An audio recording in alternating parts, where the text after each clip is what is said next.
We all know the rush. You tap buy now, get that hit of dopamine, and then the boxes arrive. You stare at a pile of cardboard in your hallway and wonder why you even bought half this stuff.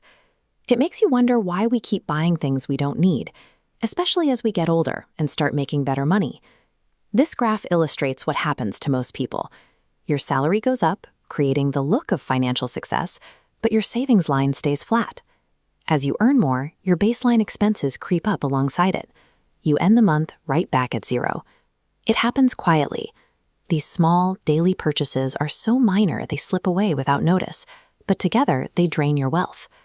Feeling broke despite a good salary isn't necessarily a failure of willpower.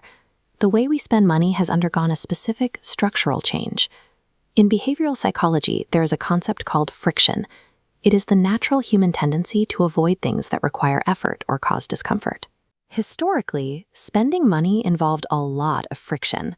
You had to drive to a store, find what you needed, and wait in line.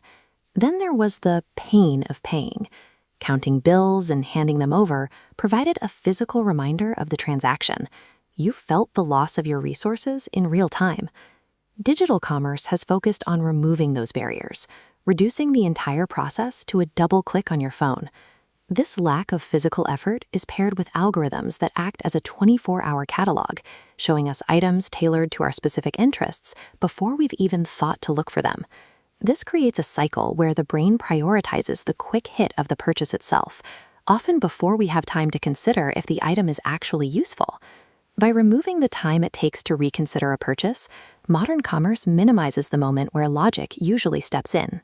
To make this work, the financial industry had to solve a specific problem. They needed to minimize that emotional pain of paying. Credit cards began this process.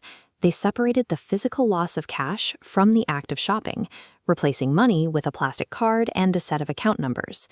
Digital wallets take this to the extreme. You wave a watch near a terminal, and the transaction is over without you ever touching your wallet. Because a tap or a swipe feels emotionally neutral, it is much harder for the brain to register that your bank balance is actually decreasing. When this physical friction is removed, the emotional cue that usually stops an impulse buy is missing, making it much easier to spend more than we intended. This environment is a design choice. Tech and finance companies invest billions into optimizing these payment pipelines to minimize the time between seeing an item and buying it. This is why simply earning more doesn't solve the problem. For many, a bigger paycheck just provides more fuel for the same effortless spending habits. Look at this flow of wealth. An increase in income doesn't build savings on its own. It just flows through to spending. Control is the only barrier that diverts that flow into a growing pool of wealth. To survive this system, you have to be the one to reintroduce friction. You do this by creating your own obstacles. Wait 24 hours before you click buy to see if the desire fades, and manually track your spending so you are forced to look at the numbers.